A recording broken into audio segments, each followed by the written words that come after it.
Hello everyone, welcome to my YouTube channel. आप सभी का स्वागत है हमारे आज के इस वीडियो में। फ्रेंड्स, इस वीडियो में हम लोग बात करेंगे रेलवे की न्यू वैकेंसी के बारे में। साथ ही रेलवे की तरफ से दो ऑफिशियल अपडेट हैं, उसके बारे में हम लोग बात करने वाले हैं। और आज बेसिकली दोनों ही गुड न्यूज़ है। लंबे इंतज़ार के बाद स्टूडेंट को एक गुड न्यूज़ यहाँ पर मिली है और काफ़ी जो छात्र परेशान थे रेलवे की ज्वाइनिंग को लेकर, उनको यहाँ पर राहत मिली है। दूसरा, हम लोग न्यू वैकेंसी के बारे में बात करेंगे, कब तक न्यू वैकेंसी आपकी आ सकती है और क्या कुछ यहाँ पर न्यू वैकेंसी के रिगार्डिंग चल रहा है। एक ऑफिशियल नोटिस भी आया है, उसको हम लोग देखने वाले हैं। इस छोटे से वीडियो में आपको सारी इन्फॉर्मेशन मिलेगी, इसलिए आप वीडियो को एंड तक देखें बिना स्किप किए। और चैनल पर नए हो तो रेलवे की ऑथेंटिक अपडेट पाने के लिए चैनल को सब्सक्राइब कर लीजिए। सबसे पहले हम लोग बात कर लेते हैं गुड न्यूज़ की। तो गुड न्यूज़ फाइनली यहाँ पर जो है चेन्नई जोन की तरफ से है।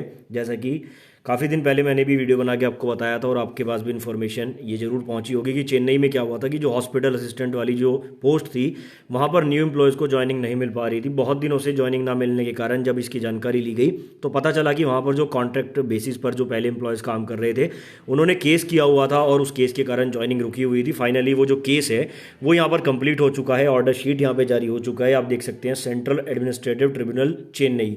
और यहाँ पर ये जो केस था, ये आपका रेलवे और जो दक्षिण रेलवे एम्प्लॉय यूनियन है उनके बीच में था। उन्होंने ये केस किया हुआ था कि हम लोग जो यहाँ पर कॉन्ट्रैक्ट बेसिस पर काम करें, हमें परमानेंट किया जाए, और उनके कारण ही नए एम्प्लॉयज़ की ज्वाइनिंग भी रुकी हुई थी। अभी फाइनली क्या है कि ये केस पूरा कंप्लीट हो चुका है। अगर आप देखें तो ऑर्डर ऑफ द जो ट्रिब्यूनल है वो यहाँ पर बताया गया है।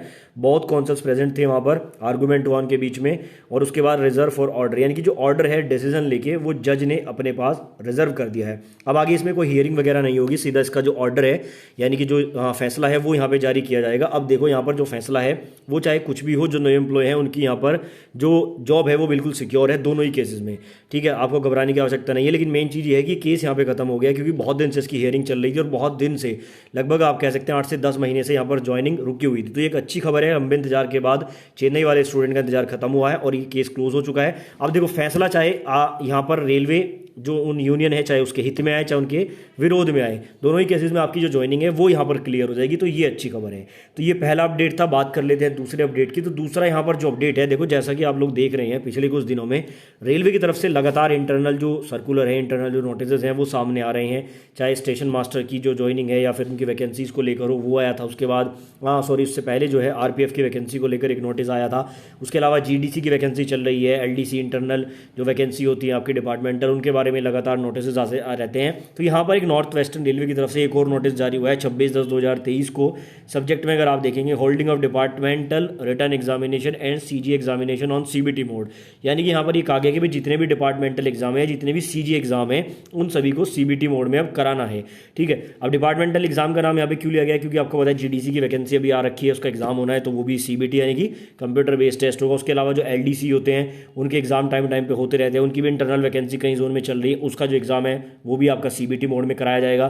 सीजे क्या होता है, सीजे ग्राउंड होता है बेसिकली अगर किसी की डेथ हो जाती है, कोई पोस्ट जो है उसके सन को, डॉटर को किसी को मिलनी होती है, उसका जो एग्जाम है वो यहाँ पर सीबीटी के फॉर्म में कराया जाएगा। यानी कि कहने का मतलब क्या है, देखो इस नोटिस से ये मतलब निकलता है कि जो रेलवे है उसमें नई वैकेंसीज का काम पूरी तरह से चल रहा है। जैसे इंटरनल नोटिस, सर्कुलर जो भी सामने आ रहे हैं, उनको देखते हुए हम ये बात कह सकते हैं। सिर्फ और सिर्फ अगर एक नोटिस की आवश्यकता है वो ओपन मार्केट को लेकर है, और मैंने कल वाले वीडियो में आपको यही बताया था, election is equals to railway vacancy, यानी कि जो रेलवे की ओपन मार्केट की वैकेंसी है जिसमें 1 करोड़ 2 करोड़ के करीब स्टूडेंट अप्लाई करते हैं, उसका पिटारा इलेक्शन से पहले जरूर खुलेगा और उसका पूरा लाभ इलेक्शन में लेने की कोशिश की जाएगी। तो यहाँ से आपको संकेत तो मिल रहे हैं कि भाई नई वैकेंसीज के लिए काम चल रहा है और जल्दी नई वैकेंसी देखने को मिल भी सकती है। साथ ही जैसा कि आपको बताया कि रोजगार मेले का जो आयोजन है वो कल किया गया था, उसमें बताया गया कि 51,000 लोगों को हमने जो है वर्चुअली ज्वाइनिंग लेटर डिस्ट्रीब्यूट की है। मोदी जी का बयान न्यूज़पेपर में प्रिंट हुआ है। देखो यही चीज़ें दिखा के इलेक्शन में वोट मांगे जाते हैं। अब क्या बताया जाएगा, इन्होंने यहाँ पर भी यही बात बोली है कि हमने, देखो जैसे एक बार मैं इसको पढ़ देता हूँ, मोदी ने शनिवार को रोजगार मेले के तहत 51,000 युवाओं को नियुक्ति पत्र सौंपे। देश भर में 37 अलग अलग जगहों पर रोजगार मेला आयोजित किया जाना।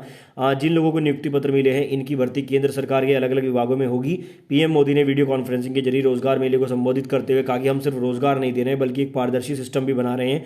रोजगार मेले में युवाओं के प्रति हमारी प्रतिबद्धता का प्रमाण है। हमारी सरकार युवाओं के आने वाले कल को ध्यान में रखते हुए मिशन मोड में काम कर रही है। यहाँ से भी आपको संकेत मिलेंगे कि भाई नई वैकेंसीज का जो काम है वो भी चल रहा है। हमने न केवल भर्ती प्रक्रिया को सही किया है बल्कि कुछ परीक्षाओं का पुनर्गठन भी किया है। मोदी ने यह भी कहा कि अब सरकार सिर्फ घोषणा ही नहीं करती बल्कि काम भी करती है। उन्होंने कहा कि पीएम विश्वकर्मा योजना के जरिए पारंपरिक काम से जुड़े लोगों को मॉडर्न तकनीक और हथियारों से जोड़ा जा रहा है। यानी कि आप लोग सीधा सीधा यहाँ पे देख सकते हैं कि पुरानी वैकेंसीज की ज्वाइनिंग दिखा के वोट मांगे जाएंगे और नई वैकेंसी के बिना वोट नहीं मिलते। ये बात गवर्नमेंट को भी पता है। तो बिल्कुल आप लोग निश्चिंत रहिए, आपको दिसंबर में गुड न्यूज़ देखने को मिल सकती है। और अगर दिसंबर में भी नहीं मिलती है तो जनवरी फरवरी एक ऐसे ये 2 महीने हैं जिनमें आपको रेलवे की भर भर के वैकेंसी जरूर देखने को मिलेगी। आपकी इस बारे में जो भी राय है कमेंट बॉक्स में आप लोग लिख सकते हैं।